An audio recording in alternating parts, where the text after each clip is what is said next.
back to Chauvin's English Grammar. Today I would like to have a talk on articles. ഇന്ന് ആർട്ടിക്കിളെ കുറിച്ചുള്ള ഒരു വിവരണമാണ് പറയാൻ ആഗ്രഹിക്കുന്നത്. ആർട്ടിക്കിൾസ് എന്നാൽ എന്താണ്?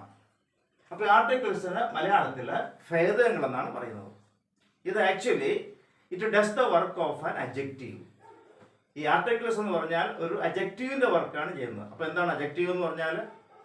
Adjective is A word which qualifies A noun. അപ്പോൾ ഒരു നാമത്തെ വിശേഷിപ്പിക്കുന്ന അതേ ഫങ്ഷൻ തന്നെയാണ് ഈ ആർട്ടിക്കിൾസ് ചെയ്യുന്നത്. അപ്പോൾ അങ്ങനെയുള്ള ആർട്ടിക്കിൾസ് നമുക്ക് രണ്ടായിട്ട് വായിക്കാം, definite article and indefinite article. ഇന്ന് ഈ വീഡിയോയിൽ ഞാൻ ഡെഫിനിറ്റ് ആർട്ടിക്കിളിനെ കുറിച്ചുള്ള നിശ്ചിത ഭേദങ്ങൾ എന്നാണ് അതിന് മലയാളത്തിൽ പറയുന്നത്. അതിനെക്കുറിച്ചുള്ള വിവരണങ്ങളാണ് പറയാൻ ആഗ്രഹിക്കുന്നത്. അപ്പോൾ ഡെഫിനിറ്റ് ആർട്ടിക്കിൾ എന്ന് പറഞ്ഞാൽ ഈ THE ദ അല്ലെങ്കിൽ ദി രണ്ട് പ്രൊണൗൺസിയേഷൻ ആണുള്ളത്. ദ എന്നും ദി എന്നും ഉച്ചരിക്കും. അപ്പോൾ ഈ ദ അല്ലെങ്കിൽ the is called definite article because it is used to refer to a particular person or a thing. ഒരു പ്രത്യേകമായ വസ്തുവിനെയോ വ്യക്തിയെയോ പരാമർശിക്കുന്നതിന് വേണ്ടി ഉപയോഗിക്കുന്ന ആർട്ടിക്കിളിനാണ് ഡെഫിനിറ്റ് ആർട്ടിക്കിൾ അല്ലെങ്കിൽ നിശ്ചിത ഭേദകം എന്ന് പറയുന്നത്. അപ്പോൾ അതിന് ചില പ്രത്യേകതയുണ്ട്. It can be used irrespective of vowels and consonant. നമുക്ക് ഇംഗ്ലീഷ് അക്ഷരമാലയിൽ 26 അക്ഷരങ്ങളെ നമുക്ക് 3 ഗ്രൂപ്പിലായിട്ട് തരംതിരിക്കാം. Consonants, vowels and semi vowels. അപ്പോൾ വോവൽസ് എന്ന് പറഞ്ഞാൽ സ്വരാക്ഷരങ്ങളാണ്, കൺസണൻസ് വെച്ചാൽ വ്യഞ്ജനാക്ഷരമാണ്, സെമി വോവൽസ് വെച്ചാൽ അർത്ഥസ്വരങ്ങളാണ്. അപ്പോൾ ഇങ്ങനെ ഏത് അക്ഷരം വെച്ച് തുടങ്ങുന്ന വാക്കുകളോടും നമുക്ക് എന്ത് ചേർക്കാം? ഡെഫിനിറ്റ് ആർട്ടിക്കിളായ ദി ചേർക്കാം. അതുകൊണ്ടാണ് it can be used irrespective of vowels and consonant എന്ന് പറയാൻ കാരണം. ഇനി ഇതിന്റെ പ്രൊനൗൺസിയേഷൻ തന്നെ വ്യത്യാസമുണ്ട്. It is pronounced the before consonant and the before vowels.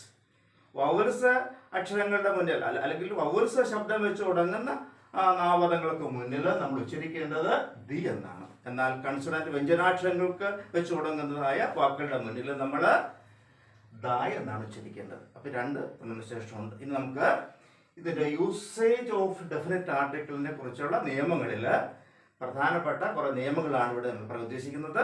അപ്പോൾ അതിനകത്ത് ആദ്യത്തെ നിയമം എന്താണെന്ന് വെച്ചാൽ the definite article the is used before things which are only one of their kind എന്നാണ്. അപ്പോൾ only one of their kind, അതിന് അതേ വർഗത്തിൽപ്പെട്ട ഒന്ന് മാത്രമേ ഈ പ്രപഞ്ചത്തിൽ കാണൂ. അപ്പം അങ്ങനെയുള്ള ആ വസ്തുക്കളുടെ മുന്നിൽ നമുക്ക് ഡെഫിനിറ്റ് ആർട്ടിക്കിൾ നിശ്ചിതമായിട്ട് ചേർത്തിരിക്കണം. അപ്പോൾ അത് എക്സാമ്പിളാണ് ദ സൺ. അപ്പോൾ സൺ എന്ന് പറഞ്ഞാൽ അത് ഈ പ്രപഞ്ചത്തിൽ അത് മാത്രമേ ഉള്ളൂ. അതുകൊണ്ട് ഡെഫിനിറ്റ് ആർട്ടിക്കിൾ ചേർത്തേ പ്രയോഗിക്കാവൂ. ദ സൺ, അതുപോലെ തന്നെ ദ മൂൺ, ദ എർത്ത്. അപ്പം ഇങ്ങനെ എന്താണോ നമുക്ക് the things which are only one of their kind വരുന്ന എല്ലാ സന്ദർഭങ്ങളിലും നമ്മൾ ഡെഫിനിറ്റ് ആർട്ടിക്കിൾ ചേർത്തിരിക്കണം. അതാണ് ഒന്നാമത്തെ നിയമം. ഇനി രണ്ടാമത്തെ നിയമം, the definite article the is used to refer to a particular person or a thing എന്നാണ്.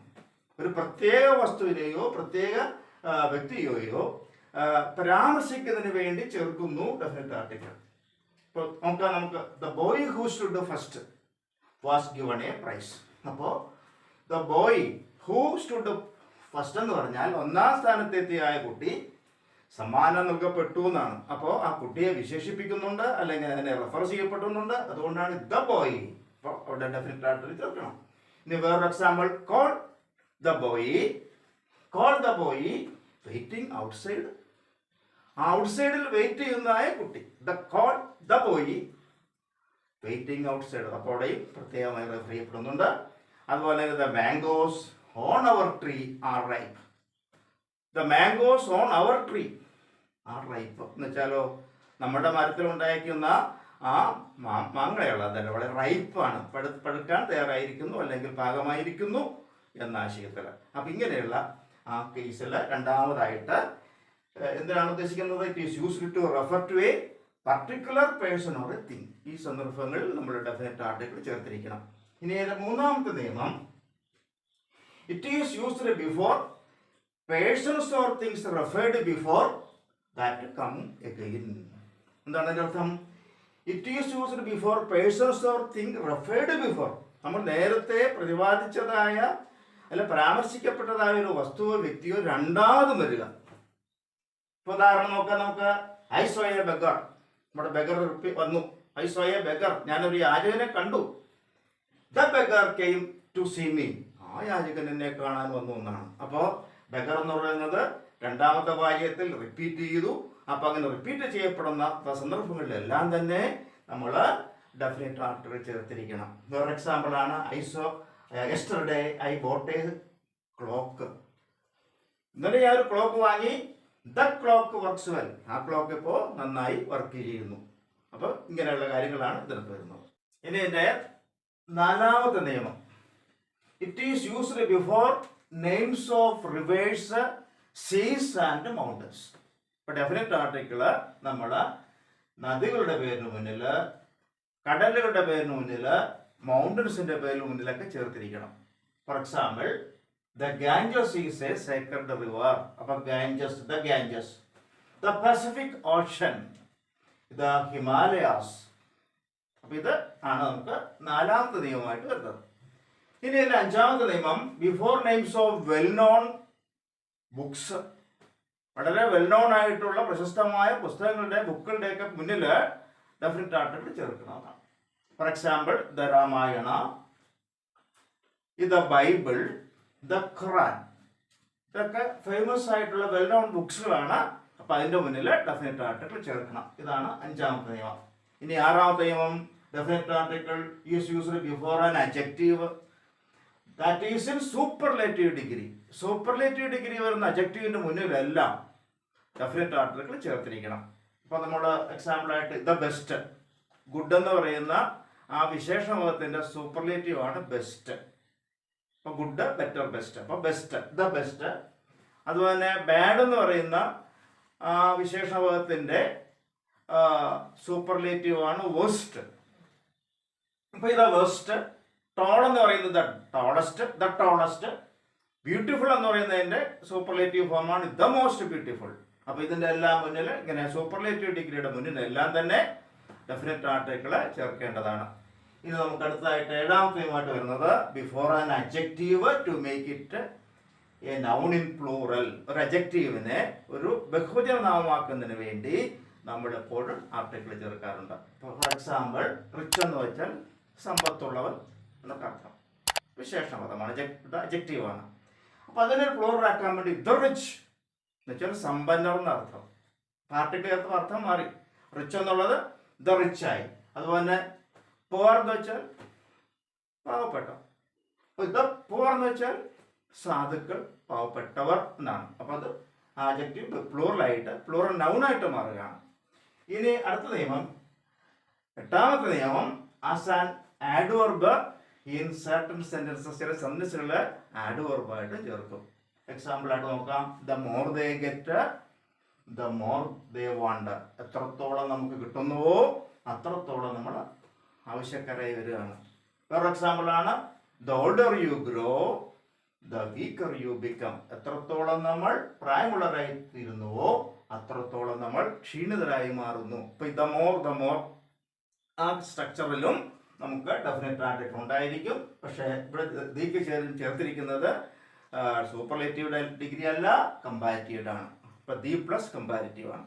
അപ്പോൾ അങ്ങനെയുള്ള ഒരു പ്രത്യേക പ്രയോഗമാണ് as an adverb in certain sentence ആണ് ഇതിൽ പറയുന്നത്. ഇനി നമുക്ക് ഒൻപതാമത്തെ നിയമം എന്ന് പറഞ്ഞാൽ it is used to introduce a singular noun to represent the whole class of which it belongs. അപ്പോൾ ഉദാഹരണത്ത് പറഞ്ഞാൽ the camel is the ship of the desert. ഇപ്പോൾ ഡെസർട്ടിൽ മരുഭൂമിയിൽ ഒരുപാട് ക്യാമലുകളുണ്ട്.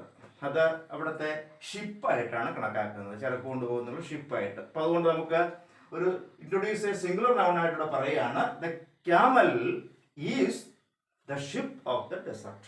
അപ്പോൾ അത് ഓൾ ക്ലാസിനെ റെപ്രസെൻറ്റ് ചെയ്തു ആ സിംഗുലർ നൗൺ കൊണ്ട്. അതുപോലെ the dog is A domestic animal. ഇപ്പം നായ്ക്കള് നമ്മളുടെ ഒരു വളർത്തുന്ന മൃഗമാണ്. അപ്പോൾ അതുകൊണ്ട് പൊതുവെ അത് സിംഗുലർ നൗൺ ഇൻട്രൊഡ്യൂസ് ചെയ്യാൻ വേണ്ടി നമ്മൾ the dog is the domestic animal. അതുപോലെ the lotus is a lovely flower എന്നൊക്കെ നമ്മൾ പറയുന്നു. അപ്പം ഇത്രയും കാര്യങ്ങളാണ് ആർട്ടിക്കിൾ കോയായിട്ട് ബന്ധപ്പെട്ട ചില നിയമങ്ങൾ. ഇനി ഇതിന് വേറെ ചില കാര്യങ്ങൾ, ഇതിനകത്ത് ചില എക്സ്പെഷ്യൽ കേസൊക്കെ ഉണ്ട്. അപ്പോൾ ഡെഫിനറ്റ് ആർട്ടിക്കിൾ ചേർക്കേണ്ട കാര്യങ്ങളെ കുറിച്ചാണ് നമ്മൾ ഇതുവരെ പറഞ്ഞിരുന്നത്. ഇനി cases when definite article is dropped എന്ന് പറഞ്ഞാൽ നമുക്ക് ഡെഫിനറ്റ് ആർട്ടിക്കിൾ ചേർക്കേണ്ട ആവശ്യമില്ലാത്ത ചില സന്ദർഭങ്ങളെ കുറിച്ചാണ് ഇനി നമ്മൾ വിശദീകരിക്കാൻ പോകുന്നത്. അതിൽ ഒന്നാമത്തെ നിയമം, definite article is dropped when author's name is prefixed before the names of well-known books. നേരത്തെ നമ്മൾ വെൽ നോൺ ബുക്സിന്റെ മുന്നിൽ ഡെഫിനറ്റ് ആർട്ടിക്കിൾ ചേർക്കാമെന്ന് പറഞ്ഞിരുന്നു. പക്ഷേ ആ വെൽ നോൺ ബുക്സിന്റെ മുന്നിൽ അതിന്റെ ഓഥറിന്റെ പേരുണ്ടെങ്കിൽ ഒരു കാരണവശാലും നമ്മൾ നേരത്തെ പറഞ്ഞ പോലെ ആർട്ടിക്കിൾ ചേർക്കരുത്. For example, Valmiki's the Ramayana പറയാൻ പാടില്ല. അതുപോലെ തന്നെ ഹോമേഴ്സ് ദ ഇലിയഡ് എന്ന് പറയാൻ പാടില്ല. നേരത്തെ നമ്മൾ ഈ ഓഥറിന്റെ പേരില്ലാത്തപ്പോൾ ദ രാമായണ ദ ഇലിയഡ് എന്നൊക്കെ പ്രയോഗിച്ചിരുന്നു. പക്ഷെ ഓഥറിന്റെ പേരുണ്ടെങ്കിൽ that is to be dropped. അതാണ് നമ്മുടെ പ്രധാനപ്പെട്ട ഒന്നാമത്തെ നിയമം. ഇനി രണ്ടാമത്തെ നിയമം, ബിഫോർ പ്രോപ്പർ നൗൺസ്. പ്രോപ്പർ നൗൺസിന്റെ മുന്നിൽ ഒരു കാരണവശാലും ഡെഫിനറ്റ് ആർട്ടിക്കിൾ ചേർക്കരുത്. എന്താണ് പ്രോപ്പർ നൗൺ എന്ന് പറഞ്ഞാൽ? Proper noun is the particular name of A person, place or a thing. ഒരു പ്രത്യേക വസ്തു, വ്യക്തി, സ്ഥലം, ഇതിൻ്റെയൊക്കെ മുന്നിൽ നമ്മൾ ആർട്ടിക്കിൾ ചേർക്കരുത്. ഇപ്പൊ ടാഗോർ വാസ് എ ഗ്രേറ്റ് പോയിറ്റ് എന്ന് പറയാം. ഇവിടെ ദ ടാഗോർ പാടില്ല, പ്രയോഗിക്കാൻ പാടില്ല. അങ്ങനെ പ്രോപ്പർ നൗൺ മുന്നിൽ ഡെഫിനറ്റ് ആർട്ടിക്കിൾ ചേർക്കരുത്. ഇനി മൂന്നാമത്തെ നിയമം, ബിഫോർ അബ്സ്ട്രാക്ട് നൗൺ ആണ്. അപ്പോൾ അബ്സ്ട്രാക്ട് നമുക്കറിയാം, abstract noun is the name of A quality, state, action or feeling. അപ്പോൾ ഇങ്ങനെയുള്ള അബ്സ്ട്രാക്ട് നൗണിന്റെ മുന്നിൽ ഒരു കാരണവശാലും ആർട്ടിക്കിൾ ചേർക്കരുത്. ഫോർ എക്സാമ്പിൾ, ഇപ്പോൾ wisdom is better than rich എന്ന് പറയും. അവിടെ ദ വിസ്ഡം ചേർക്കാൻ പാടില്ല. അബ്സ്ട്രാക്ട് നൗണിന്റെ മുന്നിൽ ഡെഫിനറ്റ് ആർട്ടിക്കിൾ ചേർക്കരുത്. ഇനി നാലാമത്തെ നിയമം, before the names of arts and science. ഇവിടെ ആർട്സ് സബ്ജക്റ്റുകളുണ്ട്, സയൻസ് സബ്ജക്റ്റുകളുണ്ട്. ഇതിൻ്റെയൊക്കെ മുന്നിൽ ഒരിക്കലും ആർട്ടിക്കിൾ ചേർക്കരുത്. ഇപ്പോൾ ഇംഗ്ലീഷ്, ഫിസിക്സ്, കെമിസ്ട്രി, ഇങ്ങനെയൊക്കെ വിഷയങ്ങളുടെ മുന്നിൽ ഇതാ ഇംഗ്ലീഷ് എന്നോ ഇതാ ഫിസിക്സ് എന്നോ ഇതാ കെമിസ്ട്രി എന്നോ ചേർക്കരുത്. ഇനി അടുത്തത് അഞ്ചാമത്തെ നിയമം, ബിഫോർ മെറ്റീരിയൽ നൗൺസ് ആണ്. മെറ്റീരിയൽ നൗൺസ് നമുക്കറിയാം. Material noun is the name of materials. ഇപ്പോൾ എക്സാമ്പിളായിട്ട് അയൺ, ഗോൾഡ്, സിൽവർ, ഇതൊക്കെ മെറ്റീരിയൽ നൗൺസ് ആണ്. അതിൻ്റെ മുന്നിൽ കൊണ്ടുപോയി ചേർക്കരുത്. അയൺ, ഗോൾഡ്, സിൽവർ, ഇതിൻ്റെയൊക്കെ the iron, the gold, the silver ചേർക്കരുത്. അതുപോലെ ആറാമത്തെ നിയമം, ബിഫോർ കോമൺ നൗൺസ് ആണ്. കോമൺ നൗൺ നമുക്കറിയാം. Common noun is the name given in common to all persons of the things of the same class or kind. ഇപ്പോൾ എക്സാമ്പിളായിട്ട് മാൻ, animals എന്നൊക്കെ പറയാം. The man is mortal, man is mortal. അവിടെ the man ചേർക്കേണ്ട ആവശ്യമില്ല. അപ്പോൾ മാൻ, animals ഇതിൻ്റെ മുന്നിൽ ചേർക്കാൻ പാടില്ല. ഇനി അതിൻ്റെ ഏഴാമത്തെ നിയമം, before names of festivals, place, week, month, etcetera. അപ്പോൾ നമ്മളുടെ ഫെസ്റ്റിവൽ, ഉത്സവങ്ങളുടെ പേരിന് മുന്നിൽ അതുപോലെ തന്നെ പ്ലേസ്, മാസങ്ങളുടെ പേരിന് മുമ്പിൽ, അതുപോലെ തന്നെ വീക്കിൻ്റെ പേരിന് മുമ്പിൽ. ഇപ്പോൾ ഓണം, ഫുട്ബോൾ, ദ ഫുട്ബോൾ ചേർക്കാൻ പാടില്ല. മാർച്ച്, ഒരു മാസത്തിൻ്റെ ദ മാർച്ച് പാടില്ല. വെനസ്ഡേ, ആഴ്ചയാണ്, ദ വെനസ്ഡേ ഒന്നും ചേർക്കാൻ പാടില്ല. ഇനി നമുക്ക് ആർട്ടിക്കിളെ കുറിച്ചുള്ള ചില സ്പെഷ്യൽ കേസസ് ആണ് ഉദ്ദേശിക്കുന്നത്. ഇപ്പോൾ നമ്മൾ 1 മുതൽ 7 വരെ കഴിഞ്ഞ പ്രാവശ്യം പറഞ്ഞു ആർട്ടിക്കിൾസ് ഡ്രോപ്പ് ചെയ്യേണ്ട കാര്യങ്ങൾ. പക്ഷേ എങ്കിൽ തന്നെ ചില സ്പെഷ്യൽ കേസായിട്ട് വരുമ്പോൾ ആർട്ടിക്കിൾ ചേർക്കാവുന്ന നിയമം കൂടി ഉണ്ട്. അപ്പം അങ്ങനെ വരുമ്പോൾ definite article is used when a proper noun is transformed into a common noun. നേരത്തെ പറഞ്ഞു പ്രോപ്പർ നൗണിന്റെ കൂടെ ചേർക്കരുതെന്ന്. പക്ഷെ അത് പ്രോപ്പർ നൗൺ എന്തായിട്ട് മാറ്റുക? കോമൺ നൗൺ ആയിട്ട് മാറുമ്പോൾ, പ്രോപ്പർ നൗൺ കോമൺ നൗൺ ആയിട്ട് മാറുമ്പോൾ ആർട്ടിക്കിൾ ചേർക്കാം. Example, Kalidasa is the Shakespeare of Kerala. ഇപ്പോൾ കാളിദാസൻ കേരളത്തിലെ ഷേക്സ്പിയർ ആണെന്ന് പറയും. അപ്പോൾ ഷേക്സ്പിയർ എന്ന് വരുമ്പം ചേർക്കാൻ പാടില്ല. പക്ഷേ ഇവിടെ കോമൺ നൗൺ ആയി. അപ്പോൾ അതുകൊണ്ട് ദ ഷേക്സ്പിയർ ഓഫ് കേരള എന്ന് പറയും. അതുപോലെ തന്നെ Alleppey is the Venice of east. അപ്പോൾ അവിടെ ദ വെനീസ് ദ ഷേക്സ്പിയർ ഒക്കെ പറയാം. അത് കോമൺ നൗൺ ആണ്, പ്രോപ്പർ നൗൺ അല്ല അവിടെ. ഇനി രണ്ടാമത്തെ നിയമം, before names of countries made up of smaller unit. രാജ്യങ്ങളുടെ പേരും ചേർക്കരുത്, പക്ഷെ ആ രാജ്യങ്ങൾ ചെറിയ ചെറിയ യൂണിറ്റുകളായിട്ട് രൂപാന്തരപ്പെടുകയാണെങ്കിൽ അതിനോടുകൂടി നമുക്ക് എന്ത് ചേർക്കാം? ആർട്ടിക്കിൾ ചേർക്കണം. The USA, the Punjab. 5 നദികളാണ് ഇവിടെ രാജ്യം എന്ന അർത്ഥത്തിലാണ് the Punjab. The USSR, the UK, the Netherland. അവിടെ നമുക്ക് ചേർക്കാം. പക്ഷെ അല്ലാത്ത സന്ദർഭങ്ങളിൽ രാജ്യങ്ങളുടെ മുന്നിൽ ചേർക്കാൻ പാടില്ല. ഇനി നമുക്ക് മൂന്നാമത്തെ നിയമം, before the names of countries to denote people. ഒരു രാജ്യത്തെ ജനങ്ങളെയാണ് അത് സൂചിപ്പിക്കുന്നതെങ്കിൽ അതിനോട് നമുക്ക് ആർട്ടിക്കിൾ ചേർക്കണം. The English came to India. ഇംഗ്ലീഷുകാർ ഇന്ത്യയിലേക്ക് വന്നപ്പോൾ ദ ഇംഗ്ലീഷ്. അതുപോലെ French was defeated by the England. The French അവിടെ ഉദ്ദേശിക്കുന്നത് ആ പീപ്പിളിനാണ് ഉദ്ദേശിക്കുന്നത്, കൺട്രി അല്ല. ഇനി ബട്ട് ഡ്രോപ്പ്ഡ് വിത്ത് ലാംഗ്വേജ്. പക്ഷേ എങ്കിൽ തന്നെയും ഭാഷകളോട് ചേർക്കാൻ പാടില്ല. ദ ഫ്രഞ്ച് പറയാൻ പാടില്ല. French is a difficult language. അവിടെ ഭാഷയാണ്, അപ്പോൾ ദ ഫ്രഞ്ച് പറയാൻ പാടില്ല. French is a difficult language. French is a difficult language എന്ന് പറയാം. ഇനി അടുത്തത്, before names of queen and king. ക്യൂനിന്റെ മുന്നിൽ കിങ്ങിന്റെ മുന്നിലൊക്കെ ചേർക്കേണ്ട article the king, the queen എന്നൊക്കെ പറയാം. പക്ഷേ but dropped if it has name. എന്നാൽ രാജാവിന്റെ പേര് കൂടി ചേർന്ന് വരുമ്പോൾ നമുക്ക് ഉദാഹരണം, king John signed the Magna Carta. അപ്പൊ അവിടെ നമ്മൾ ദ കിങ് ജോൺ എന്ന് പറയാൻ പാടില്ല, പേരുള്ളതുകൊണ്ട്. അതുപോലെ ക്യൂനിന്റെ പേരിലും ക്യൂൻ മാത്രമായിട്ട് നമുക്ക് ദ ക്യൂൻ പറയാം. പക്ഷേ ക്യൂനിന്റെ പേരുണ്ട്, ക്യൂൻ എലിസബത്ത്. അപ്പോൾ അവിടെ ആർട്ടിക്കിൾ ചേർക്കരുത്. ഇനി അഞ്ചാമത്തെ നിയമം, it is used before certain time phrases. ചില ടൈം ഫ്രേസുമായിട്ട് ബന്ധപ്പെട്ട ആർട്ടിക്കിൾ ചേർക്കണം. അത് example, in the morning, in the morning, in the evening, in the afternoon ചേർക്കാം. പക്ഷെ ഇവിടെ ഒരു സന്ദർഭം ചേർക്കേണ്ട ആവശ്യമില്ലാത്ത സന്ദർഭമുണ്ട്.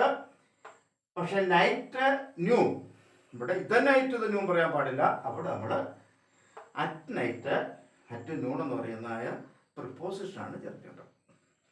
ഇത് നമുക്ക് ഈ രണ്ട് ടു സ്കൂളും ടു ദ സ്കൂളും തമ്മിലുള്ള വ്യത്യാസം മനസ്സിലാക്കിയിരിക്കേണ്ടതാണ്. ഒന്ന് സ്കൂളിൻ്റെ മുന്നിൽ ആർട്ടിക്കിളുണ്ട്, ഒന്ന് സ്കൂളിൻ്റെ മുന്നിൽ ആർട്ടിക്കിൾ ഇല്ല. ടു സ്കൂൾ എന്ന് പറഞ്ഞാൽ സ്കൂള് എന്തിനു വേണ്ടിയാണോ പ്രവർത്തിക്കുന്നത്? പഠിപ്പിക്കാൻ വേണ്ടി. അപ്പോൾ പഠനകാര്യത്തിന് വേണ്ടിയാണ് നമ്മൾ പോകുന്നതെങ്കിൽ ടു സ്കൂൾ പറയാം. പക്ഷേ നമ്മൾ അവിടുത്തെ ഒരു ടീച്ചറെയോ അല്ലെങ്കിൽ പ്രിൻസിപ്പലിനെയോ കാണാനാണ് പോകുന്നതെങ്കിൽ ടു ദ സ്കൂൾ എന്ന് പറയും. വ്യത്യാസം മനസ്സിലാക്കണം. To school, to the school. അതുപോലെ തന്നെ to church, to the church. അപ്പോൾ ചർച്ച്, ടു ചർച്ച് വെച്ചാൽ പ്രാർത്ഥിക്കാൻ പോവുക പള്ളിയിലേക്ക്. പക്ഷെ ടു ദ ചർച്ച് എന്ന് വെച്ചാൽ അവിടുത്തെ ചിലപ്പോൾ വികാരിയെ കാണാനോ ഫാദറിനെ കാണാനോ ഒക്കെ ആയിരിക്കും പോവുക. അതുപോലെ തന്നെ ടു ഹോസ്പിറ്റൽ എന്ന് വെച്ചാൽ നമ്മൾ പേഷ്യൻ്റായിട്ട് പോവുകയാണ്. പക്ഷേ ടു ദ ഹോസ്പിറ്റൽ എന്ന് പറഞ്ഞാൽ അവിടെ ഡോക്ടറെ കാണാനും വേറെ എന്തെങ്കിലും കാര്യത്തിന് വേണ്ടി ഒഫീഷ്യലായിട്ടുള്ള ചില കാര്യങ്ങൾക്ക് വേണ്ടി പോകും. അപ്പോൾ ഇത് കൂടി നമ്മൾ മനസ്സിലാക്കിയിരിക്കേണ്ട കാര്യമാണ്. ഇപ്പോൾ ടു സ്കൂളും ടു ദ സ്കൂളും അങ്ങനെയുള്ള ഒരു നിയമം കൂടി ഇതിനകത്തുണ്ട്. അപ്പോൾ ഇത്രയും ചില കാര്യങ്ങളൊക്കെ സമഗ്രമായ കുറേ കാര്യങ്ങൾ ഉൾപ്പെടുത്തിയിട്ടുണ്ട്. പക്ഷേ ഇത് വളരെ ബൃഹത്തായ ടോപ്പിക്കാണ്. ചിലതൊക്കെ വിട്ടുപോയിട്ടുണ്ട്. എന്നിരുന്നാലും ഒരു +2 ലെവലുള്ള അല്ലെങ്കിൽ PSC ഈ പരീക്ഷയ്ക്ക് തയ്യാറാകുന്ന കുട്ടികൾക്കൊക്കെ ഇത് വളരെ ഫലപ്രദമാകുമെന്നുള്ള വിശ്വാസത്തോടു കൂടി ഇപ്പോൾ ഈ വീഡിയോ ഇവിടെ ഞാൻ നിർത്തുകയാണ്. ഞാൻ അടുത്ത വീഡിയോ ആയിട്ട് വരുന്നവരെ ഓക്കെ, ഗുഡ് ബൈ.